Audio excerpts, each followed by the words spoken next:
खैर मकदम है आप सभी का प्राइम डिबेट में। आपके साथ मैं हूं समीर अब्बास। राहुल गांधी ने मिशन 2019 के तहत आज मुस्लिम स्कॉलर से मुलाकात की।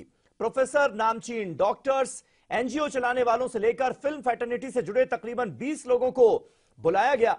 कोशिश पिछले 4 सालों में मुस्लिम समाज की परेशानियों से रूबरू होने की है। 2014 के चुनाव के बाद कांग्रेस ने जिस तरह से दूरी मुस्लिमों से बनाई थी, उसके बाद से अब लगातार नजदीकियां बढ़ाने का सिलसिला जारी है। इससे पहले राहुल गांधी ने जून में रोजा इफ्तार पार्टी भी दी थी। राहुल चाहते हैं कि मुसलमानों को यह भरोसा दिलाया जाए कि वो अकेले नहीं है, बल्कि कांग्रेस पार्टी उनके साथ है और वो माइनॉरिटीज की लड़ाई लड़ते रहेंगे। एक बड़ा मसला यह भी है कि उत्तर भारत से यूपी से लेकर असम तक तकरीबन 175 सीटें हैं, जिसमें कांग्रेस असम को छोड़कर कहीं ताकत में नहीं है। पार्टी रीजनल पार्टियों के ऊपर डिपेंड है। उत्तर भारत में मुस्लिम तबका ज्यादातर रीजनल पार्टियों के साथ है। आसाम में बदरुद्दीन अजमल के साथ है, तो बंगाल में ममता बनर्जी के साथ, बिहार में मुस्लिम वोट आरजेडी के साथ है और यूपी में एसपी बीएसपी के साथ। जहां कोई ऑप्शन नहीं है वहीं कांग्रेस के साथ है। लिहाजा राहुल की कोशिश इस दूरी को नजदीकी में बदलने की है। गुजरात और कर्नाटक चुनाव में सॉफ्ट हिंदुत्व की इमेज के बाद अब राहुल गांधी अपने आप को एक सेकुलर नेता के रूप में आगे कर रहे हैं।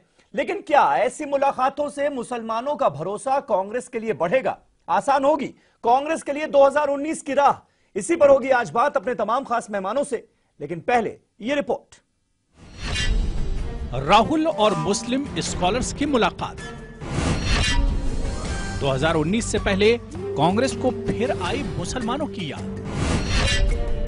क्या राहुल की मुलाकात से 2019 में मिलेगा मुसलमानों का साथ? क्या मुसलमान सियासी पार्टियों का वोट बैंक बनकर रह गया है? 2019 में लोकसभा इंतखाबात के लिए कांग्रेस ने अपना लाही अमल तैयार करना शुरू कर दिया है। मुस्लिम रहनुमाओं से राहुल की मुलाकात को इसी पस मंजर में देखा जा रहा है। इससे पहले भी राहुल गांधी दलितों और पसमानदा तबकात के नुमाइंदों से मुलाकात कर चुके हैं। 2014 की शिकस्त से सबक लेते हुए कांग्रेस आइंदा इंतखाबात में हिंदू मुस्लिम पोलराइजेशन को रोकना चाहती है।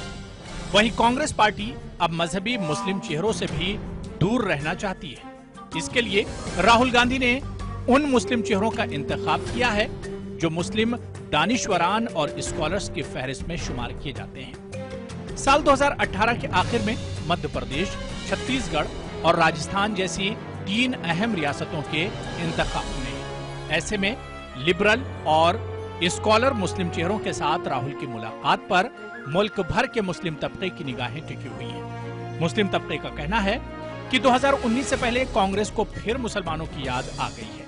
अलग अलग संगठनों से अलग अलग लोगों से बातचीत करते रहते हैं और उसी परिप्रेक्ष्य में आज उन्होंने जो प्रगतिशील बुद्धिजीवी मुसलमानों के थे उनसे लंबी चर्चा की। कुछ हैं इंटेलेक्चुअल्स हैं जो पार्टी की मीटिंग्स में नहीं आ सकते, पार्टी में नहीं है, जगह जगह पर हैं, अच्छा काम कर रहे हैं। तो क्यों नहीं कुछ लोगों को बुला के हम राहुल जी से उनकी भेंट कराएं, चर्चा कराएं, ताकि उनके जो विषय हैं और जिन एरियाज में वो लोग काम कर रहे हैं वहाँ का वो फीडबैक ऑपोजिशन लीडर को, पार्टी के प्रेसिडेंट को वहाँ का फीडबैक दे सके। कांग्रेस अब ऐसा कोई मौका नहीं देना चाहती जिसका फायदा बीजेपी को हासिल हो, जैसा कि माजी में दिल्ली जामा मस्जिद के शाही इमाम की सोनिया गांधी से मुलाकात के बाद पेश आया। इसलिए राहुल से मुलाकात के लिए मजहबी चेहरों को दूर रखा गया है। तो क्या राहुल और मुस्लिम स्कॉलर्स की मुलाकात से 2019 में मिलेगा मुसलमानों का साथ? Bureau report, news 18 Urdu. तो मुस्लिम स्कॉलर से राहुल की मुलाकात। अब 2019 में क्या कौम होगी कांग्रेस पार्टी के साथ? ये हमारा आज का सवाल। तमाम खास मेहमान हमारे साथ जुड़ चुके हैं। हमारे साथ राजीव पांडे साहब मौजूद हैं भारतीय जनता पार्टी का पक्ष रखने के लिए। अमीर हैदर जैदी साहब सीनियर लीडर सीपीआई के हमारे साथ स्टूडियो में मौजूद हैं। यासिर जिलानी साहब मुस्लिम राष्ट्रीय मंच के नेशनल स्पोक्स पर्सन हैं, वो हमारे साथ इस डिबेट का हिस्सा हैं। मौलाना सैफ अब्बास नकवी साहब हमारे साथ जुड़ रहे हैं लखनऊ से सीधे लाइव। और अब्बास अली रुश्दी साहब समाजवादी पार्टी के स्पोक्स पर्सन हमारे साथ हैं। और थोड़ी देर में राधिका खेड़ा जो कि कांग्रेस पार्टी की नेशनल स्पोक्स पर्सन है, इस डिबेट को ज्वाइन करने वाली हैं। आपको स्क्रीन पर बस चंद पलों में नजर आएंगी। लेकिन पहला सवाल राजीव पांडे जी आपसे, क्यों ऐसा लग रहा है भारतीय जनता पार्टी को कि राहुल गांधी अगर कुछ मुस्लिम स्कॉलर से मिल लेते हैं, उनकी दिक्कतें, उनकी परेशानियां और देश में क्या चल रहा है ये जानने की कोशिश करते हैं, तो ये मुस्लिम अपीजमेंट हो गया? तुष्टीकरण कहां से आ गया इसमें?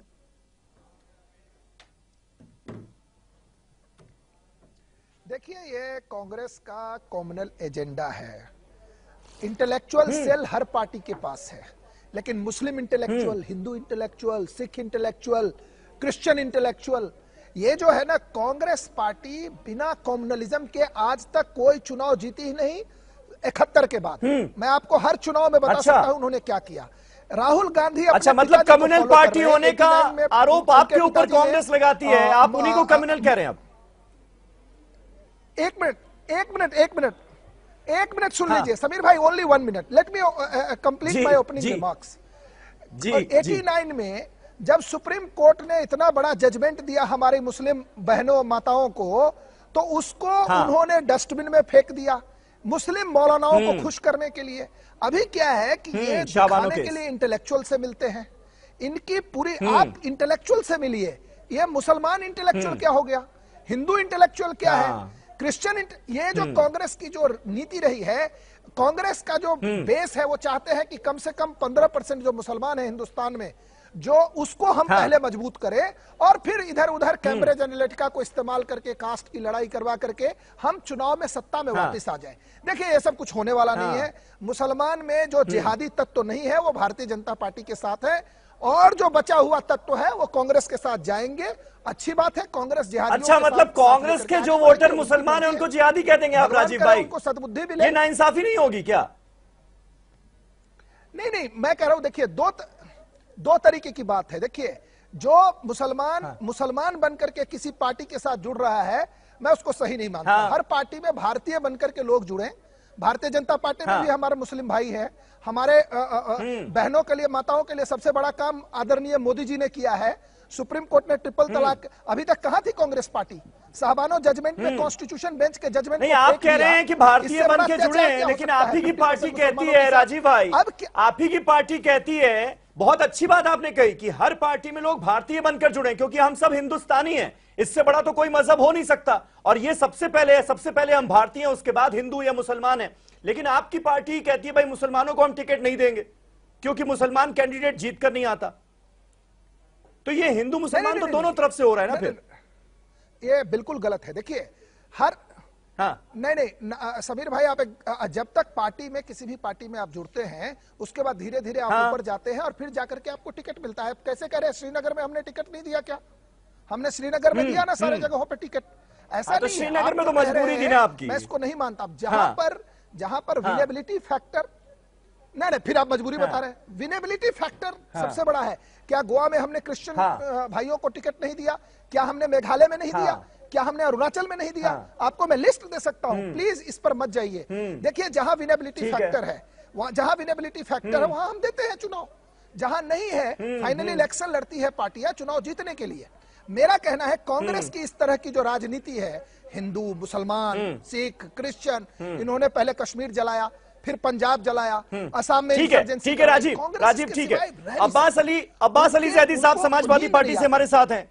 अब्बास अली साहब, क्या ये बंटवारे की कोशिश है? अगर मुस्लिम स्कॉलर से अलग मिलते हैं राहुल गांधी और उनकी राय जानने की कोशिश करते हैं अलग अलग मसलों पर, तो क्या ये बंटवारे की कोशिश है? क्या, कैसे देखते हैं आप इसे? समीर भाई, दुनिया में अपनी काबिलियत की बुनियाद पर हिंदुस्तान का नाम रोशन करने वाले कोई भी हिंदुस्तानी, ये कब हिंदू और मुसलमान हो गए, ये तो बड़ी हैरत की बात है। आज हमको पता लगा कि ये दानिश्वर हिंदू और मुसलमान हो गए, और ये दुनिया की सबसे पुरानी और सबसे बड़ी जमहूरियत के हम रहने वाले लोग।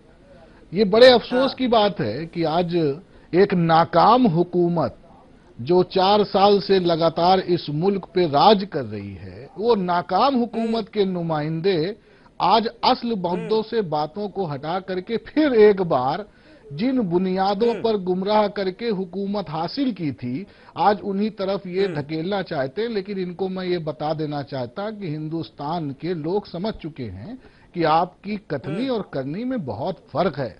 मैं आपसे एक सवाल पूछता हूं, 4 साल से आप हुकूमत में हैं, आप तो चाहते हैं कि कोई बहाना ऐसा मिल जाए कि जिसके जरिए किसी तरह हम जातिवाद या संप्रदायवाद की तरफ लोगों को हटा दें ताकि असल मुद्दों से लोगों का दिमाग न जाए। आप तुष्टीकरण की बात कर करके हुकूमत में पहुंच चुके हैं और जिसके तुष्टीकरण की बात करते हैं, आज हिंदुस्तान में वो सबसे गरीब खड़ा है, सबसे कमजोर खड़ा है, और उसके बाद भी आप तुष्टीकरण की वो गाली और तुष्टीकरण का वो तमाचा सियासी उसके मुंह पे मारने से बाज नहीं आते। आप ये कब बताएंगे कि इस देश में जिन किसानों ने अब तक इतिहास का सबसे बड़ा आंदोलन किया उसमें अक्सरियत किस मजहब के मानने वालों की है? आप ये कब बताएंगे कि बेरोजगारी ने जिसको बर्बाद कर दिया उसमें अक्सरियत किस मजहब के मानने वालों की है? आप ये कब बताएंगे कि आपकी 4 साला हुकूमत में जिन व्यापारियों की कमर टूट गई और 25 साल पीछे चले गए और बर्बाद हो गए, उनमें अक्सरियत किस मजहब और धर्म के मानने वाले लोगों की है? आज आप असल मुद्दों से भाग करके राजनीतिक दलों के मिलने मिलाने पर, और आपको अफसोस हमको होता है कि हम आज 70 साल आजादी के बाद भी इस मुल्क के दानिश्वरों को अगर हम मजहब का चश्मा लगा करके उनकी जात और मजहब के एतबार से देखते हैं तो ये हमारी जमहूरियत के लिए कोई बहुत अच्छे लक्षण नहीं। तो यही तो सवाल है ना कि मजहबी चश्मे से कौन देख रहा है। राधिका खेड़ा आ चुकी हैं, कांग्रेस पार्टी की स्पोक्स पर्सन। राधिका, आप जब नहीं आई थी तो राजीव पांडे साहब ने यही सवाल खड़ा किया कि भाई मजहबी चश्मे से कौन देख रहा है। ये क्यों कहा जा रहा है कि मुस्लिम स्कॉलर्स को न्योता दिया गया? भाई स्कॉलर्स तो स्कॉलर्स हैं, वो किसी भी धर्म किसी भी मजहब से जुड़े हुए होते, फिर ये प्रोजेक्शन क्यों और ये इन्विटेशन क्यों कि मुस्लिम स्कॉलर्स को ही राहुल गांधी न्योता देते हैं, उन्हीं से बात कर रहे हैं, उन्हीं से पूछ रहे हैं क्या परेशानियां हैं, क्या दिक्कतें हैं, कैसे देश को आगे ले जाया जाए? समीर जी, जब यूपीए की सरकार थी तो उन 10 सालों में जो मुद्दे डिबेट के होते थे, वो होते थे आरटीई, भूमि अधिकरण, वो होता था भोजन के राइट को लेकर। लेकिन आप देखेंगे पिछले 4 सालों से डिबेट के मुद्दे क्या है? रामजादे, घर वापसी, शमशान कब्रिस्तान, दिवाली, रमजान। क्यों? क्या किया जा रहा है? और साथ साथ कभी कभी तो जिन्ना जी भी उतर के आ जाते हैं नीचे फोटो से, और आजकल उन पे प्रेशर भी डाल रहे हैं, पर बीजेपी उनकी तरफ देख नहीं रही है।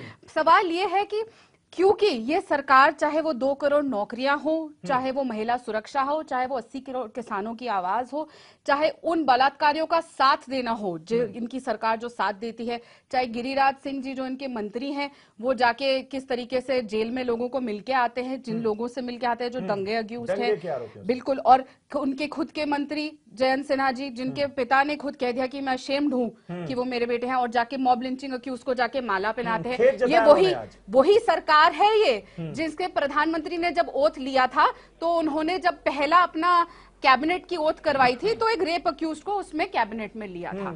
तो क्या मुद्दे हैं? क्योंकि मैंने जैसे बताया इन मुद्दों पे तो ये बात करना नहीं चाहते, इनके पास जवाब नहीं है, तो हर चीज को ये पलटते हैं। क्यों ये सवाल राहुल गांधी सबसे मिलते हैं, राहुल गांधी शुगर केन गन्ना किसानों से मिलते हैं, राहुल गांधी नमक के किसानों से मिलते हैं, राहुल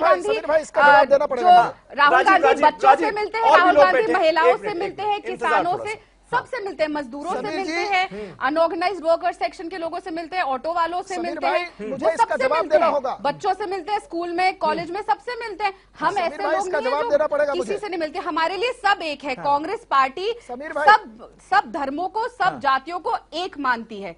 ये सवाल ये उठा रहे हैं, बस 10 सेकंड में दे सकता हूं इस पर रिएक्शन के लिए, 10 सेकंड और भी मेहमान है, जल्दी से बस 10 सेकंड। लास्ट जब 10 साल यूपीए की सरकार थी तो डिस्कशन होता था 2G, CWG, कोल जी, जीजा जी and all corruption. That's why people have thrown out Congress party into the dustbin. she is saying कि this was discussed RTE। Supreme court ने कहा कि कांग्रेस पार्टी के तहत 2G में ऑर्गेनाइज्ड लूट हुआ। सुप्रीम कोर्ट ने 1,86,000 करोड़ का घोटाला कोल में हुआ। ठीक है, 2014 में जो हार हुई उसकी सबसे बड़ी वजह करप्शन थी, लेकिन एंटनी कमेटी की रिपोर्ट ने ये नहीं कहा ना। आज के राजीव, एंटनी कमेटी की रिपोर्ट ने ये नहीं कहा ना, उसमें तो ये कहा गया कि भाई मुसलमानों के ज्यादा नजदीक जाते हुए आप दिखे, इसलिए हिंदू वोट बैंक आपसे छिटक गया। जैदी भाई, क्या अब उसी गलती को सुधारने की कोशिश से आप कहेंगे, या एक बार फिर मुस्लिम वोट बैंक के पास जाते हुए ज्यादा नजर आ रहे हैं राहुल गांधी? कैसे एनालाइज करेंगे आप इसे? नहीं, मैं राहुल गांधी पे क्या करूंगा, मैं तो मुस्लिम क़यादत की बात करता हूँ। मुस्लिम क़यादत के बिखराव की शक्ल में मैं इसे देखता हूँ। मुसलमानों में सामूहिक नेतृत्व की कमी है। कुछ मुसलमान जो वोटरों के ठेकेदार हैं वो राहुल गांधी से मिल गए, वहां उन्हें मीडिएटर कोई मिल गया तो उन्होंने मिलवा दिया। कुछ अमित शाह और मोदी जी से मिलने के लिए प्रयासरत हैं, या मिल भी गए, नागपुर जाके वो फोटो आती रहती है। कुछ क्षेत्रीय पार्टियों के दलों से मिलने का प्रयास कर रहे हैं और वो मिल भी चुके हैं। तो ये एक चुनाव के दौरान, लेकिन आज जो लोग मिले वो सियासी लोग नहीं थे। नहीं, वो सियासी प्रोफेसर थे, एनजीओ से जुड़े हुए लोग थे, फिल्म फैटर्निटी से जुड़े हुए लोग वो थे। सियासी नहीं होते हैं, लेकिन वो अपने आप को ठेकेदारी नियुक्त कर देते हैं कि हम ठेकेदार हैं, हम आपके साथ आएंगे तो मुस्लिम इधर आ जाएगा, ये इधर आ जाएगा। तो नहीं मिलना ये चाहिए, क़यादत की कमी, नहीं मिलना चाहिए, इसकी कोई जरूरत नहीं थी। आप ये कह रहे हैं, मैं तो सुन लीजिए, हर आदमी स्वतंत्र देश में मिल सकता है, लेकिन जब 4 साल तक या पिछले जब भी मुसलमानों पे, दलितों पे, इन पे अत्याचार होता है, तो ये चूहे के बिल में घुसे हुए होते हैं, सामने नजर नहीं आते। वहां जिम्मेदारी निभाती है कम्युनिस्ट क़यादत, और झंडा लेके उसकी जिम्मेदारी होती है किसानों पे अत्याचार, झंडा लेके जंतर मंतर, मुसलमानों पे अत्याचार, झंडा लेके जंतर मंतर, दलितों पे अत्याचार, झंडा लेके जंतर मंतर। लेकिन जब चुनाव की बयार आती है, क्योंकि कम्युनिस्टों के पास खरीदने के लिए कुछ नहीं होता, वो तो आंदोलनकारी होते हैं। ऐसी क़यादत अब आपको नजर आएगी चुनाव के दौरान तक। कोई नागपुर से सिराते मुस्तकीम लेके आएगा, कोई कांग्रेस में जाएगा, कोई क्षेत्रीय पार्टी संबंध करेगा, लेकिन मुसलमानों के फला के लिए। लेकिन लेफ्ट पार्टियां तो अब ऐसा नहीं है, कहीं मूड बदल चुकी है, धर्म की सियासत में आप भी उतर आए। हम धर्म की सियासत नहीं करते। केरल में रामायण माह मनाने की तैयारी आपकी सरकार ने ऐलान कर दिया कि रामायण माह मनाया जाएगा। ऐसा कभी नहीं हुआ आज तक जैदी साहब, ऐसा कभी नहीं हुआ। कम्युनिस्टों ने कभी धर्म की सियासत नहीं की, लेकिन अब ये जो फैसला आया है ना, ये चौंका रहा है। नहीं, चौंका नहीं रहा। लेफ्ट पार्टियां भी धर्म की राजनीति नहीं, चौंका नहीं रहा है। खास करके मुसलमानों की बात करोगे तो सब खुदा को नहीं मानते। हम कहते हैं जब हकूकुल्लाह और हकूकुल इबाद आपस में टकरा जाएं, तो अल्लाह के हकूक त्याग दो, बंदों के हकूक को लड़ लो। यह इस्लाम कहता है। हिंदुत्व में कहना चाहिए श्री राम जो थे वो समाजवाद के सबसे ज्यादा प्रतीक थे, जो हम मानते हैं। लेकिन हमारा ये एजेंडा सेट कर दिया गया लोगों के सामने कि साहब हम धर्म को नहीं मानते। सेकुलरिज्म का मतलब ये नहीं कि धर्म को नकार दो, बल्कि सारे धर्मों के सम्मान करने को धर्मनिरपेक्षता कहते हैं, और कम्युनिस्ट यही सिखाते हैं। ठीक है। यासिर जिलानी मुस्लिम राष्ट्रीय मंच से हमारे साथ हैं, और यासिर जिलानी के मुस्लिम राष्ट्रीय मंच जो ऑर्गेनाइजेशन है वो मुसलमानों को बीजेपी से, आरएसएस से जोड़ने का काम लगातार कर रही है सालों से।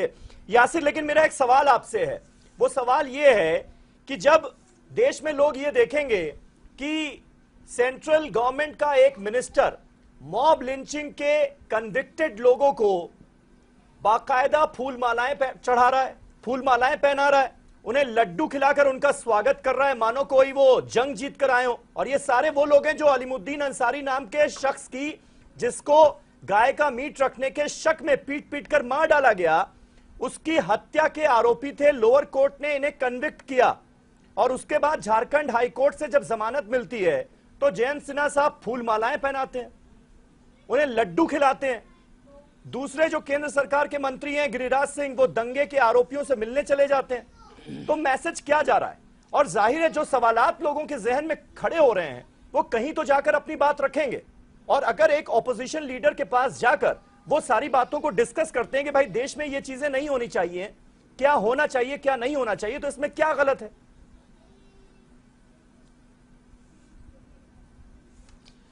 देखिए, मैं इसको बिल्कुल गलत नहीं मानता हूं, क्योंकि वो एक भारत के बहुत बड़े दल जिन्होंने बहुत साल तक भारत पे राज्य किया है, उसके वो मुखिया हैं, इस वक्त अध्यक्ष हैं, और उनसे कोई मिलने जा रहा है, कोई ग्रुप मिलने जा रहा है, तो इसमें कोई अचंभित होने वाली बात नहीं है। लेकिन अचंभित और अचंबा कहां से कहां शुरू होता है, क्यों कांग्रेस पार्टी असमंजस में रहती है? देखिए, मैं आपको तुष्टीकरण का एकदम डाटा पॉइंट टू पॉइंट बताऊंगा, 30 सेकंड मुझे और दीजिएगा। सबसे पहले कांग्रेस ने मौलाना आजाद से बड़ा कोई लीडर तो मुसलमानों का नहीं होगा आजादी के बाद। मौलाना आजाद को जब चुनाव लड़ाने की बात आई तो उन्होंने, कांग्रेस लीडरशिप ने उस टाइम उनसे कहा कि आप कोई मुस्लिम बाहुल इलाका चुन लीजिए। ये इतिहास में आपको भी मालूम है, जैदी साहब बड़े सीनियर और संजीदा किस्म के आदमी बैठे, उन्हें भी मालूम है। उसके बाद आपको मैं बताऊं, वहीं से तुष्टीकरण का सबसे पहला बयार जो है मुसलमानों के लिए चला। और मुसलमानों के लिए खास करके मैं उन लोगों से जो लोग मिलने गए थे, मैंने उनको सजेशन भी दिया था। सुबह की एक डिबेट में मैंने कहा था कि जरा आप जाएं मिले कांग्रेस से, कोई बात नहीं, जरा सा उनसे पूछ लीजिएगा पिछले 70 साल में अगर सबसे ज्यादा कहीं पे बीमारी है, मॉल न्यूट्रिशन जैसी बीमारी मुसलमान औरतों में 70% है। आप यकीन करें, जो नौकरी में मुसलमानों की 1.8% प्रतिनिधित्व 2014 तक इतना गिर गई थी।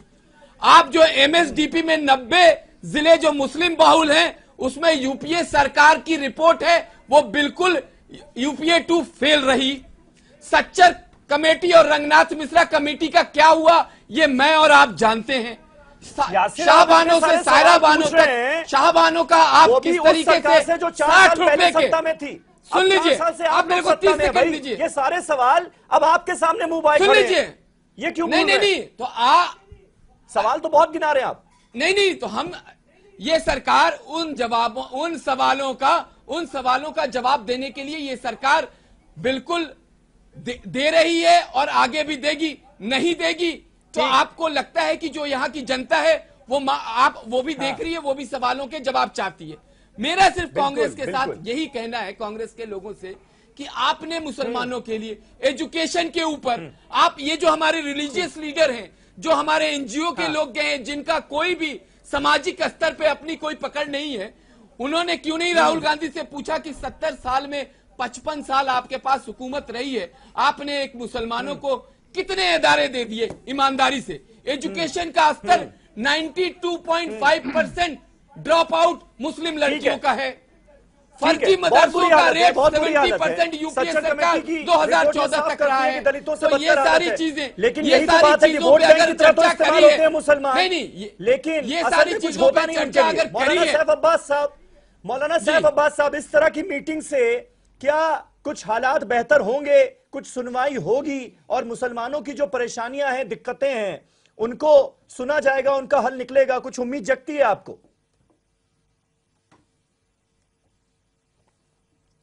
बिस्मिल्लाहिर्रहमानिर्रहीम। देखिए, मुसलमानों के साथ बड़ी बदकिस्मती ये रही कि ये 70 साल से अपने कंधे पे सियासी लीडरों का बोझ उठाकर ढोते रहे और सच्चर कमेटी की रिपोर्ट ने पूरी हालत उनकी बयान कर दी। ये एक बात है। जैसे ही इलेक्शन आता है, मंदिर, मस्जिद, मजार, मुसलमानों से मिलना, दलितों से मिलना, ये चलता है। अब एक मसला अभी जो इसी 2-4 महीने के अंदर का है वो ये है, फूलपुर, गोरखपुर, कैराना, इन 3 लोकसभा सीटों के ऊपर जिस तरीके से परिणाम आए, नतीजे आए, उससे अब सबको पता चल गया है कि मुसलमानों और दलितों, इन दो को अगर हमने नहीं ऑबलाइज किया, इन दो को अगर साथ नहीं लिया, तो हम दिल्ली की कुर्सी तक नहीं पहुंच सकते हैं। अब यह सिलसिला शुरू हुआ है मुसलमानों से। जहां तक मुलाकात की बात है, बरसरे इख्तिदार पार्टी के जो सदर हैं वो भी बहुत दिनों से मिल रहे हैं लोगों से, जो कांग्रेस के सदर हैं वो भी मिल रहे हैं लोगों से। लेकिन मैं समझता हूं कि इस वक्त मुसलमान और दलित, इसको अपनी पावर दिखाना है और सारी पार्टियों को मजबूर करना है कि आप अपने मैनिफेस्टो में 2019 में क्या दे रहे हैं मुसलमानों को और दलितों को, क्योंकि ये दो जातें, मुसलमान और दलित, इनका इस्तेहसाल किया गया है, इनको कुचला गया है, रौंदा गया है। अब ये लोग जो है अपना हक के बगैर कोई काम आगे करने वाले नहीं है। ठीक है मौलाना साहब, एक छोटा सा ब्रेक यहां पर लेना होगा मुझे। ब्रेक के बाद वापस लौटते हैं इसी सवाल के साथ कि आखिर इसके पीछे मंशा क्या है, क्योंकि बार बार यह कहा जाता है कि जो मुस्लिम वोट बैंक है छिटक कर वो रीजनल पार्टीज के साथ चला गया है और उस वोट बैंक को वापस कांग्रेस पार्टी अपने खाते में देखना चाहती है। एक छोटा सा ब्रेक ले रहे हैं, साथ ही साथ यह भी बात होगी कि जिस तरह से गुजरात और कर्नाटक में राहुल गांधी का जो सॉफ्ट हिंदुत्व कार्ड था वो चलता हुआ नजर आया, वो चलाने की कोशिश की गई, क्या अब कहीं ना कहीं अपनी इमेज को बदलने की कोशिश की जा रही है 2019 से पहले? इन तमाम मसलों पर बातचीत होगी। एक छोटा सा ब्रेक ले रहे हैं, फौरन होते हैं हाजिर, कहीं ना जाइएगा।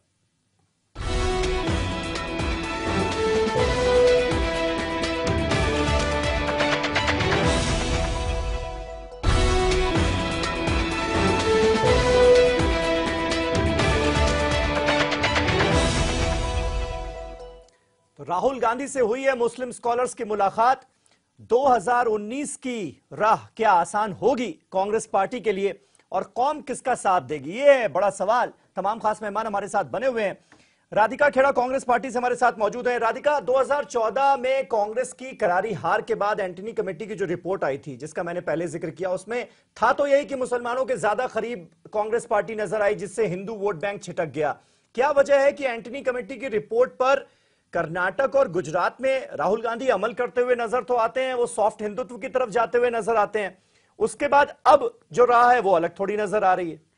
समीर जी, ये बात मैं पहले भी कहते आई हूँ कि राहुल जी चाहे वो मंदिर हो, मस्जिद हो, चर्च हो, चाहे कोई भी धर्म के गुरु हो, वो जिस एरिया में जाते हैं वो वहाँ पे उन लोगों से जरूर मिलते हैं। गुजरात में तो नहीं गए ना, गुजरात में तो नाम ही नहीं लिया, मुसलमानों से जुड़े हुए इश्यूज का नाम तक नहीं लिया गया, अहमद पटेल को साइडलाइन कर दिया गया। यहाँ तक बिल्कुल नहीं है, ऐसा बिल्कुल नहीं है। अहमद पटेल जी हमारे पार्टी के बहुत ही रिस्पेक्टेड लीडर है और किसी ने किसी को साइडलाइन नहीं किया है। सच्चाई ये है कि कांग्रेस पार्टी सबको साथ लेकर चलती है और हमारी पार्टी ने कहीं पर भी भेदभाव नहीं किया। हमने हर धर्म के लोगों को टिकट दी है। हम भाजपा जैसे नहीं है कि पूरे, चाहे वो उत्तर प्रदेश हो चाहे कहीं हो, जहाँ पे वो टिकट ही नहीं देते दूसरे धर्म के लोगों को, सिर्फ हिंदुओं को टिकट दी है उन्होंने। ना हम जाति के तौर पे इस देश को बांटते हैं, ना धर्म के नाम पर। सच्चाई ये है, ये जो सरकार है, इनकी जो नींव रखी गई थी वो भी डिवाइड एंड रूल पे रखी गई थी और आज भी वही हो रहा है, जिसका नतीजा आज हम ये डिबेट कर रहे हैं। और ये मुद्दा भाजपा बना रही है कि राहुल जी तो इनसे मिल लिए, उनसे मिल लिए। अरे आप जाके देखिए, आप लोगों के पास तो बहुत पैसा और हाईटेक कैमरा भी है, थोड़े कैमरा अपने भाजपा को मैं बोलूंगी अपने कैमरा वहां भी लगा दीजिए राहुल जी के घर के बाहर। वो हर जाति के, हर धर्म के लोगों से मिलते हैं, हर तरीके के लोगों से मिलते हैं, चाहे वो महिलाएं हो, चाहे वो बुजुर्ग हो, चाहे वो रेप पीड़ित हो, चाहे वो किसान हो, जिनको उनके परिवार हो जिनको गोली मार दी थी इनकी सरकार ने। तो ऐसा नहीं है कि ये हम लोग कहीं पे भेदभाव करते हैं, और ना हम किसी धर्म के लिए कि आज यहाँ पे चुनाव है, हम चुनाव के लिए नहीं करते। हम कि आज चुनाव यहाँ पे है तो इस प्रदेश में जाके इधर हम धर्म के लोगों से मिले। हमारे लिए सब एक है, हम सबको साथ लेकर चलेंगे। और आने वाले में आप समय में देखिएगा, जो असली मुद्दा जिस पे इस देश की जनता वोट करेगी वो ये होगा कि उनको नौकरियां नहीं मिली, उनको महिला सुरक्षा नहीं मिली, किसान आज कितनी आत्महत्या कर रहा है, ये और उन लोगों के खिलाफ होगा जो इस देश को बांट रहे हैं, चाहे वो धर्म के नाम पे हो, चाहे वो उनकी जाति के नाम पे हो, और उन लोगों को माला भी पहना रहे हैं और उनको जाके जेल भी मिल रहे हैं। उन मंत्रियों के खिलाफ भी वोट पड़ेगा। राजीव पांडे साहब, इसका जवाब दीजिए। ये मॉब लिंचिंग के इंसिडेंट्स इतने बढ़ते जा रहे हैं, ये हमारे देश की इस वक्त सबसे बड़ी समस्या हो गई है कि अफवाह फैलाओ और किसी को भी अफवाह के नाम पर उसकी जान ले लो।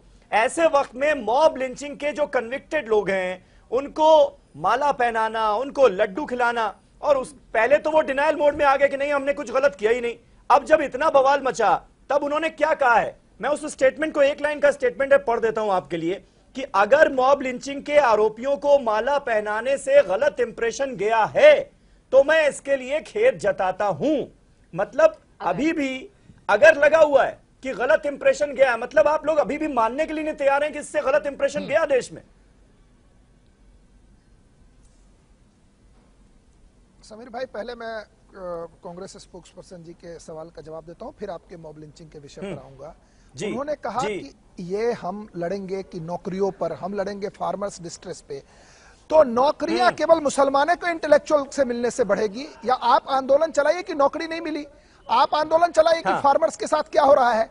ये मुसलमान इंटेलेक्चुअल से इसलिए मिल रहे हैं कि ये चाह रहे हैं कि मुस्लिमों का वोट हम कैप्चर करें, इसलिए ये कर रहे हैं। इन्होंने जब कर्नाटक में चुनाव हो रहा था, इन्होंने कहा कर्नाटक चुनाव के बाद मैं मानसरोवर चला जाऊंगा।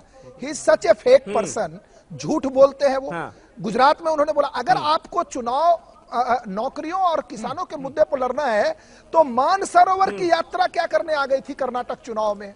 जनेऊधारी कांग्रेस कैसे बन गए गुजरात के चुनाव में, फिर भी हारते जा रहे हैं। अब मैं आपके मॉब लिंचिंग के विषय पे आता हूं। देखिए, मॉब लिंचिंग एक वर्स्ट क्राइम है। भारत के प्रधानमंत्री जी ने इस विषय पर कहा है। राष्ट्रीय स्वयंसेवक संघ के परम पूज्य सरसंघ चालक जी ने इस पर स्टेटमेंट दिया है। अब जहां तक बात आई है कि रांची में क्या हुआ है, क्योंकि जिस तरीके से एक मॉब लिंचिंग मर्डर केस के बाद जिस तरीके से तुरंत बेल मिला है, मैं उस ऑर्डर को नहीं जानता हूं। जिस तरीके से हाईकोर्ट ने बेल दिया है, इसके पीछे क्या कारण है मिलने के, मुझे उसके बारे में पता नहीं है, इसलिए I am not going to comment. लेकिन भारतीय जनता पार्टी के सर्वोच्च नेता नरेंद्र भाई मोदी ने कहा है कि मॉब लिंचिंग, बिल्कुल प्रधानमंत्री ने कहा है, नरेंद्र मोदी ने कहा है, वो हमें पता है। लेकिन अगर आप मॉब लिंचिंग के कन्विक्टेड लोगों को अपने घर बुलाकर उनको सम्मानित करेंगे, फेलिसिटेट किया जाएगा, उन्हें मालाएं पहनाई जाएंगी, लड्डू खिलाए जाएंगे, तो समाज में क्या मैसेज जाएगा भाई? सिंपल सी बात है ये। ऐसी बातों से बचना चाहिए ना, इससे गलत मैसेज जाता है और इससे एक तरह का खौफ पैदा होता है सोसाइटी में। प्रधानमंत्री जी ने तो लाल आंखें दिखाने का वादा किया था, खाना खाने राजीव ये जुड़ा हुआ है, ये जुड़ा। आज कांग्रेस पार्टी के नेताओं ने, राजीव पांडे, आज कांग्रेस पार्टी के नेताओं ने इसको लेकर बयान दिए हैं। उन्होंने कहा है कि भाई ये हो रहा है हमारे देश में, तो जाएंगे ना लोग, मिलेंगे ना राहुल गांधी से, बताएंगे ना क्या हो रहा है। जैदी साहब जी, देखिए समीर भाई, दलितों की कयादत में बिखराव नहीं है, उनका एजेंडा भी साफ है। एक मिनट राजीव, हाँ, मैं पासवान साहब को यहाँ कोट करूंगा। एक चैनल के कॉन्क्लेव में उन्होंने कहा, जब मॉब लिंचिंग की बात की गई या दलितों पे अत्याचार की बात की गई, तो उन्होंने कुल्लम कुल्ला कहा कि दलितों को मुसलमान समझा क्या? और दलितों पे जैसी अत्याचार होता है, प्रधानमंत्री का बयान भी आता है, एक बार नहीं, दो दफे आता है। लेकिन मुसलमानों पे जो मॉब लिंचिंग होती है, प्रधानमंत्री जी का बयान नहीं आता। क्यों? गौरक्षा को लेकर जब गुंडागर्दी हुई तो पीएम ने बयान नहीं दिया, सर वो ऊना पे दिया था, जब दलितों पे अत्याचार हुआ था, उसमें दलित इन्वॉल्व थे। लेकिन जब मुस्लिम अब होता नहीं होता है। मैं आपको एक चीज और बता दूं, दोनों तरह एक एजेंडा है। ये मुस्लिम में पार्टी से कौन किस पार्टी में, इस पे नहीं जाता, लेकिन मुस्लिम कयादत का एजेंडा क्लियर है ना, उसका वो है। विभूति कांग्रेस के जमाने में ऊना हुआ, कहना चाहिए मलियाना और हाशिमपुरा हुआ। गाजियाबाद एसपी थे विभूति नारायण राय, प्रधानमंत्री राजीव गांधी, मुख्यमंत्री वीर बहादुर सिंह। जब मलियाना हाशिमपुरा हुआ, गंग नहर के किनारे मुसलमानों को गोली मारी गई, तो विभूति नारायण राय को ढूंढा गया, पकड़ा कि किसी तरह से हाथ लगे, एफआईआर खत्म होनी चाहिए। लेकिन उन्होंने शरण ली कम्युनिस्टों में जाके। उन्हें पता था कि कम्युनिस्ट ही इंसाफ की लड़ाई लड़ सकते हैं। ये दोनों पार्टियां वो ही हैं। कयादत मुसलमानों को देखनी है, मुस्लिम कौम को देखनी है, वो कहीं भी रह सकते हैं। लेकिन क्या जब कांग्रेस से मिलने गए, ये कोई एजेंडा लेके गए? ये मुसलमानों की सच्चर कमेटी पे क्या होगा, एजुकेशन का क्या होगा, मुसलमानों पे जो अत्याचार हो रहे हैं उनका क्या होगा? ये कोई एजेंडा ही नहीं होगा। सिर्फ ये दिखाने गए, देखिए हम तुम्हारे पास आ गए, हम मुसलमानों के ठेकेदार हैं। कुछ आरएसएस के मुख्यालय चले जाएंगे, उन्हें वहां से राहत मुस्तकिम मिलेगी। कुछ क्षेत्रीय दलों में चले जाएंगे, मुसलमान बेचारा जहां था वहां शोषण का हथियार रहेगा। ये मुसलमानों को सोचना है कि उसकी कयादत इस कौम, इस मुल्क में कौन करता है, जो दलितों पे, मुसलमानों पे, किसानों पे, छात्रों पे अत्याचार के खिलाफ सड़कों पे उतरता है। मुसलमानों को, दलितों को और छात्रों को, किसानों को उसके साथ जाना होगा। रुश्दी साहब, मुसलमानों को अभी भी वोट बैंक की तरह ही ट्रीट किया जा रहा है, वोट बैंक की तरह ही देखा जा रहा है कि चुनावों से पहले पुचकार दो और उसके बाद भूल जाओ कि कम्युनिटी की हालत क्या हो रही है। देखिए समीर भाई, मैं समझता हूं कि हमारी कांग्रेस की जिम्मेदार प्रवक्ता बैठी हैं, राहुल जी का इसके पीछे क्या कारण है मेरे ख्याल में वो ज्यादा बेहतर बता सकती। लेकिन भारतीय जनता पार्टी के लोगों को, इनको ब्लेसिंग इन डिसगाइज जैसा एक फिर से फॉर्मूला मिल गया, ऐसा ये सोच रहे हैं। देखिए यहां पर मैं फिर इनसे कहना चाहूंगा, राजीव भाई से खास तौर पर उनसे मैं पूछना चाहूंगा, आपने फिक्र जाहिर की मॉब लिंचिंग यकीनन एक क्राइम है, लेकिन लोकतंत्र में पता है आपको कि मॉब लिंचिंग से बड़ा क्राइम क्या है? देश से झूठ बोलना, ये सबसे बड़ा क्राइम है, जिसको 2014 के हर मंच से लगातार बाकायदा तौर पे बोला गया और धरातल पे उसकी कोई हकीकत नहीं है। इस डिबेट के माध्यम से आपकी जिम्मेदारियों से, और जो आपने फिक्र जाहिर की कि आज कांग्रेस विभाजित करना चाह रही है, देश धर्म के नाम पर विभाजित किया जा रहा है, हम एक सवाल आपसे पूछना चाहते हैं, जवाब जरूर दे दीजिएगा। हमारे वो भाई, वो हिंदुस्तानी भाई कि जिनको जुल्म और जाति के आधार पर मजबूरन श्रीनगर छोड़ना पड़ा था, आज उनको वापस लाने का आपने वादा किया था। हमको उन चंद नामों से आप वाकिफ करा दीजिए कि जिनको आप, गठबंधन की लगातार सरकार वहां 4 साल आप चलाते रहे, हुकूमत देश में भी आपकी रही, हमको चंद वो नाम बता दीजिए जो हमारे हिंदुस्तानी भाई अपना वतन, अपना घर, अपना सब कुछ छोड़ करके आए थे, वो बता दीजिए। ये वाजिब सवाल है इसका। राजीव पांडे साहब, अगर छोटे में आप जवाब दे पाए, उसके बाद मैं यासिर के पास जाऊंगा। मैं बिल्कुल जवाब देता हूं। देश की सरकार जो अभी है, गवर्नमेंट ऑफ द डे, उन्होंने प्लानिंग की। बहुत सारे लोग, कम से कम 10,000 लोग को टीचर्स के अदर जॉब्स मिले हैं, वो जाके वहां रह रहे हैं। आपको जमीनी हकीकत नहीं पता है, मैं कश्मीर हर महीने जाता रहता हूं, पहली बात। दूसरी बात, पीडीपी की सरकार थी, उन्होंने उस एजेंडे को जो पलायन की, जिस पलायन को आपने चुनावी मुद्दा बनाया था, कांग्रेस पार्टी, उमर अब्दुल्ला, सब लोगों ने, जो मुसलमान के वोट बैंक के ठेकेदार हैं, जो मुसलमानों के वोट के ठेकेदार हैं, उन्होंने इसके विरोध में काम किया। पलायन का जो आप मुद्दा बनाए थे, अभी तक हम उस प्रोसेस पे काम कर रहे हैं। उस प्रोसेस बिल्कुल, जितने भी कश्मीरी पंडित हैं उनको वहां घर मिलेगा, उनको वापस ले जाया जाएगा। क्योंकि क्या है कि जब भी ऐसी कोई सरकार स्टेप लेती है, चाहे वो ट्रिपल तलाक का बिल हो या जम्मू कश्मीर में वापस बसाने की बात हो, सारे जो घोषित आतंकवादी को सरकारी ना, खजाने से मुआवजा देने का काम फौरन कर लिया। आपकी सरकार ने एक घोषित आतंकवादी को मारे जाने ऐसा है, उसको ये आप फेक न्यूज पे बेस्ड आपका पूरा कर लिया। और हमारे हिंदुस्तानी भाई को जो जम्मू में रह रहा है, फेक न्यूज पर घर आप वापस नहीं ले आ पाए, इतनी कमजोर आपकी सरकार थी। आप फेक न्यूज वायर पढ़ते हैं क्या कि ये स्क्रॉल पढ़ते हैं? फेक न्यूज पर बेस्ड डिबेट मत करिए सर। ठीक है, इस पर थोड़ा सा जाइए। मौलाना सैफ अब्बास देखा है, मौलाना सैफ अब्बास नकवी साहब, फेक न्यूज, ये वायर का चैनल नहीं है और ये आपके हिसाब से इस वक्त कौन से मुद्दे हैं जो चाहे सरकार में बैठे हुए हमारे सियासतदान हो या फिर ऑपोजिशन के लीडर हो, राहुल गांधी साहब हो या फिर दूसरे लीडर्स हो ऑपोजिशन के, उनके सामने रखे जाने चाहिए जो इस वक्त सबसे बड़े मुद्दे हैं देश के, वो चाहे मुस्लिम स्कॉलर रखें, हिंदू स्कॉलर रखें या कोई भी रखे।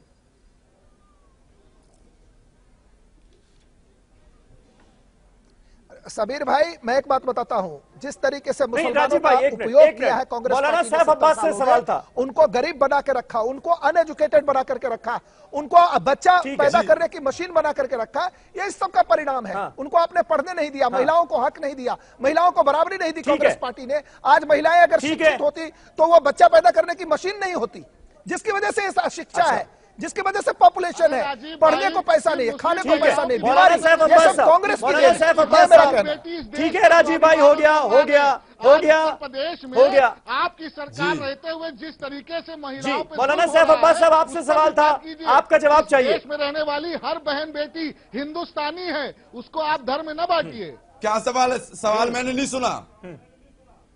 मैंने आपसे पूछा कौन से वो इस वक्त आपके हिसाब से देश के सबसे बड़े मुद्दे हैं जो चाहे ऑपोजिशन लीडर्स हो या फिर हमारे सियासतदान हो जो सरकार में बैठे हुए लोग हैं उनके पास जाने चाहिए कि भाई ये कंसर्न है हमारा। देखिए, ऐसा है कि दो मुद्दे अहम हैं। हाँ, एक शिक्षा का मुद्दा हमारा है, हमारा शिक्षा का मुद्दा है। अगर शिक्षा हो जाएगी, शिक्षित हो जाएंगे, तो मैं समझता हूं इस तरीके की कोई बात ही नहीं होगी। ये सब बगैर तालीम के चीजें पैदा होती हैं जो हमें सामने नजर आती हैं, और जिस तरीके का आज मुआशरा बन रहा है, एक तालीम का मुद्दा है और दूसरे सेहत का मुद्दा है। अगर सेहत होगी, तालीम होगी, तो फिर रोजगार भी ऑटोमेटिक खुद मिल जाएगा, और सेहत सही रहेगी तो मुआशरा भी अच्छा बन के चला जाएगा। ठीक है, यासिर जिलानी साहब, यही सवाल आपसे। आप इतने दिनों से काम कर रहे हैं मुसलमानों के बीच और मुसलमानों को आरएसएस से, बीजेपी से जोड़ने की कोशिश कर रहे हैं, मुहिम में लगे हुए हैं। क्या आपको लगता है कहां पर दिक्कत है, कहां पर जो मुसलमान है वो बीजेपी के साथ आने से ठिठकता है, कहां पर रुक जाता है? देखिए मुसलमानों को एक ऐसी मुझे बोलना तो नहीं चाहिए लेकिन मैं बोलूंगा जरूर, एक अफीम ऐसी पिलाई गई है, उनको इतना डराया गया है पिछले 70 सालों में कि आपको एक पूरा पहले जनसंघ से डराया गया, फिर भाजपा से डराया गया, फिर आरएसएस का एक उनके सामने अब भय बना के रखा गया है कि अगर ये इन तंजीमों के पास भी तुम जाते हो तो तुम्हारा वजूद खत्म हो जाएगा। और मुसलमान देखिए कौम इतनी भोली, इतनी सीधी, इतनी शरीफ है कि वो इनकी बातों में आज 70 सालों से बेवकूफ बन रही है। उन्होंने अपने बच्चों के मुस्तकबिल के नाम पर जो गुंडागर्दी हो रही है, वही कांग्रेस के नाम पर जो गुंडागर्दी हुई, जो लोगों को समीर अब्बास साहब, आप मुझे बहुत नाम पर जो लोगों को समीर अब्बास साहब मुझे बहुत देर में लाए, क्या मॉब लिंचिंग का इतिहास डर नहीं लगा? अच्छा एक बात बताइए कि वजीर आजम नरेंद्र मोदी का बयान मॉब लिंचिंग के लिए आया था, आपने भी उस पर डिबेट करी थी, हमने भी उस पर चर्चा करी थी। आपने देखा अगर वजीर भारत के प्रधानमंत्री का किसी एक मुद्दे पे बयान आ जाता है, उसके बाद आप किसी दूसरे तीसरे को कोट करने के लिए राधिका देखिए, आपने बोला है, मैंने कुछ नहीं बोला, आप बोलिए, मैं बोलूंगा नहीं, मैं सच्चाई बोल रहा हूँ। सामने आते हैं राधिका, बोलिए सच्चाई सुननी है। राधिका, आपके भी सरकारों में, राज्य में, आपके यहाँ तो दीमापुर में जेल से निकाल के मॉब लिंचिंग हो गई। आपको इतिहास नहीं मालूम क्या हुआ? क्या आप उस वजह से समीर साहब एक सवाल चाहेंगे? 11 आदमी को मार दिया गया। आपके यहाँ सुन लीजिए, आपके यहाँ नेली नरेंद्र सहार, आपके यहाँ भागलपुर दंगा, आपके यहाँ हाशिम पूरा गोलीकांड, आपके यहाँ चाहे महिला सुन लीजिए राधिका, देखिए सब परेशान, मॉब लिंचिंग, देखिए मॉब लिंचिंग और महिला सुरक्षा पे सरकार भी सवालों के घेरे में आएगी, लेकिन कांग्रेस को एक्सेप्ट करना होगा कि जो उन्होंने गलतियां करी हैं उनको भी सजा मिलेगी। जो लोग राधिका, जो लोग गलती करेंगे उनको जनता उन्हें सजा देगी, आप भी देखेंगे और मैं भी देख रहा हूँ।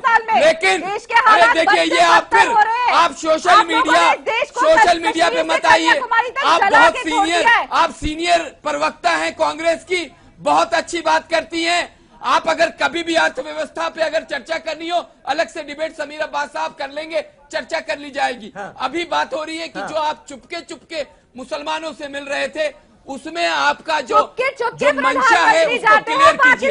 आप ये चाहते हैं कि जो अक्सरियत हिंदू भाई हिंदुस्तान के रहने वाले हैं, उनको आप चाहते हैं कि उन्हें पता भी नहीं चले और हम मुसलमानों से मिलने, ऐसा नहीं होगा। युवा मुसलमान, देखिए युवा, आपने तो अपने कांग्रेस के बड़े नेताओं को भी नहीं बताया था। कांग्रेस के बड़े प्रवक्ता आज बोल रहे थे कि हमें मालूम भी नहीं है। कांग्रेस के बड़े नेता बोल रहे थे, आपके अहमद पटेल साहब को आपकी मीटिंग के बारे में नहीं मालूम था, गुलाम नबी आजाद को मीटिंग के बारे में नहीं मालूम था। आप कैसी बात कर रही हैं? आप कैसी बात कर रही हैं? आपकी मीटिंग 11 बजे दिन में होती है, 2:30 बजे का टाइम फिक्स होता है और होती 6 बजे। देखिए जुमले की बात नहीं, मैं सच के साथ हूँ। अगर आप सच सुनना नहीं चाहते हैं तो आपकी हालात सुधरेगी नहीं। आपको सच सुनना होगा राधिका, और अपने नेताओं को बताना होगा, तभी कांग्रेस पार्टी सुधार ला सकती है।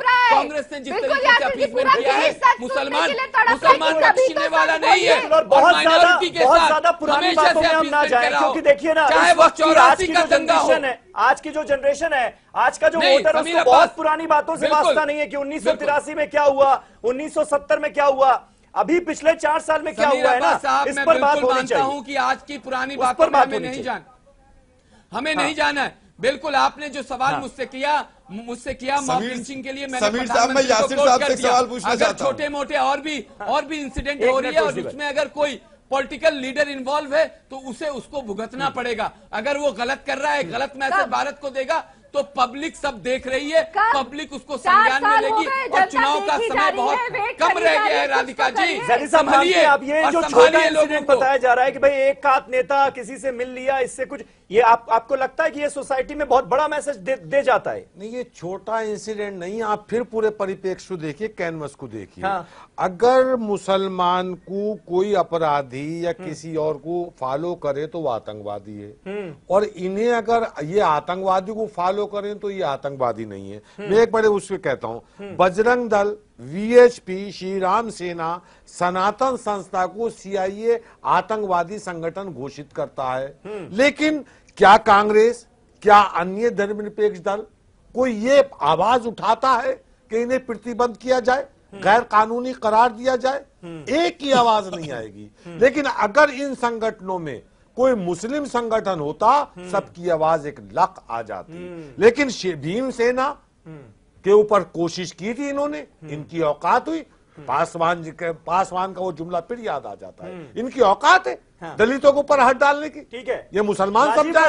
राजीव पांडे साहब जवाब दीजिए इसका। ज़ैदी भाई जो कह रहे हैं कि फर्क यहाँ पर है, आप कह रहे हैं ना क़यादत चुननी होगी जी, ठीक है, मुसलमानों को फैसला करना है, पार्टियों को फैसला। राजीव पांडे साहब आप कह रहे थे ना कि भाई सबको भारतीय की नजर से देखना चाहिए, बहुत अच्छी बात है, ऐसा ही होना चाहिए, लेकिन फर्क कहां पर है ये ज़ैदी साहब बता रहे हैं, इन आरोपों का क्या जवाब है? देखिए जैदी साहब जो कह रहे हैं कि किसी भी संस्था को बैन करने से पहले उस संस्था का एक ऑर्गेनाइज्ड एक्टिविटी को एस्टेब्लिश करना पड़ता है। लास्ट जो बैन हुआ वो सिमी है। अभी पीएफआई नाम का एक ऑर्गेनाइजेशन है जो एकदम टेररिस्ट ऑर्गेनाइजेशन है, लेकिन उसको केंद्र सरकार बैन नहीं की क्योंकि इंफॉर्मेशन गैदर कर रही है। सेम एसडीपीआई है, socialist democratic party of India in Kerala, ये क्रिमिनल है, ये मर्डरर्स। एक मिनट जैदी साहब, एक मिनट जैदी साहब, एक लाइन सुन लीजिए, जैदी साहब सुन लीजिए, जैदी साहब एक मिनट। अमेरिका कह रहा भाई, अमेरिका ने कहा लश्कर एक मिनट अमेरिका ने कहा एक मिनट सुनिए। आप अमेरिका कैसे कम्युनिस्ट हैं कि अमेरिका के सर्टिफिकेट बांटने की बात कर रहे हैं? आप कैसे कम्युनिस्ट हैं कि अमेरिकन सर्टिफिकेट में डिपेंड कर रहे हैं? एक मिनट, जहां तक बात है अमेरिकन सर्टिफिकेट पर डिपेंड नहीं करिए, आप कैसे कम्युनिस्ट हैं? मैं क्या कह रहा हूं कि जब अगर इस प्रकार से बैन होगा कि किसी ऑर्गेनाइजेशन का कोई व्यक्ति क्राइम करता है तो कम्युनिस्ट पार्टी ऑफ इंडिया को बैन करना चाहिए। इन्होंने सैकड़ों लोगों की हत्याएं की है। मार्क्सवादी कम्युनिस्ट पार्टी को बैन होना चाहिए। इन्होंने केरला में, त्रिपुरा में, बंगाल में इधर आधा चले जाएंगे की हैकिंग की। अरे तुम इधर उधर की बात करो, ये बताओ कि बजरंग दल और बीएसपी और श्री राम सेना नहीं, मैं तो आपकी बात कर रहा हूं। संगठन है या नहीं है? और कांग्रेस के प्रवक्ता और सपा के प्रवक्ता जवाब दे बैठ के कैसे बैन की मांग करेंगे या नहीं करेंगे? अगर मुस्लिम संगठन होता जैदी साहब आप सीनियर आदमी हैं, जब तो मुस्लिम क़यादत को ये सोचना पड़ेगा। जैदी साहब you are a very senior person, क्योंकि देखिए क्या चल रहा है कम्युनिटी के मन में, आपका चरित्र ये बहुत हद तक इस तरह की डिबेट्स में हमें पता चल जाता है। मैं क्या कह रहा हूं, आपकी पार्टी के लोग मर्डर में इन्वॉल्व है, सोल्यूशन निकलेगा? आपके लोग केरला में मर्डर करते हैं कि नहीं? हो गया। कम्युनिस्ट पार्टी के लोग मर्डरर हैं कि नहीं? पांडे जी कम्युनिस्ट ये लेफ्ट वर्सेस राइट की डिबेट मत बनाइए प्लीज इसको, प्लीज। राधिका समीर जी, कोई भी लोग अगर राहुल जी से मिलने जा रहे हैं तो जाहिर सी बात है कि ये सरकार कहां कहां फेल हुई है, किन मुद्दों पे फेल हुई है और किस परेशानी से इस देश की जनता जूझ रही है। क्योंकि कांग्रेस प्रिंसिपल ऑपोजिशन पार्टी है, राहुल गांधी जी उनके हमारी पार्टी के लीडर है, तो जाहिर सी बात है लोग आएंगे हमसे मिलने और चर्चा भी होगी और बहुत अच्छे से होगी। और उसके ऊपर भी वो भी बताएंगे, जनता बताएगी कि लोग बताएंगे कि हमारे को क्या चाहिए और क्या चीजें वो चाह रहे हैं और क्या कमियां हैं जिनपे हम भी आगे जाके ये बताएंगे। और हमारा जो मुद्दा रहेगा कि आगे जब सरकार हमारी आए तो हम क्या करेंगे इस देश की जनता के लिए, उसके ऊपर चर्चा होनी है। और वो चीज है, लोग अपना दुख किसी से अपनों से ही तो आके बयां करेंगे। दूसरे मजहब के स्कॉलर से भी बिल्कुल सबसे मिलते हैं, सबसे मिलते हैं समीर जी, मैं बार बार बोलती हूँ हम सबसे मिलते हैं, हमारे लिए सब एक है। चलिए ठीक है, इंसान है हमारे लिए।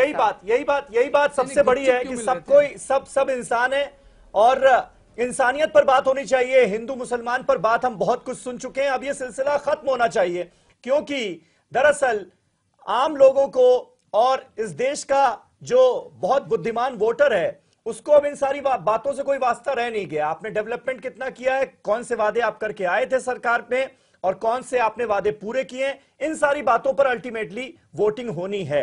बहुत बहुत शुक्रिया आप सभी का हमारे साथ इस डिबेट को ज्वाइन करने के लिए। कल एक नए टॉपिक पर नई डिबेट के साथ हाजिर होऊंगा, तब तक आप तमाम खबरों के लिए देखते रहें न्यूज़ 18 उर्दू। शब बखैर।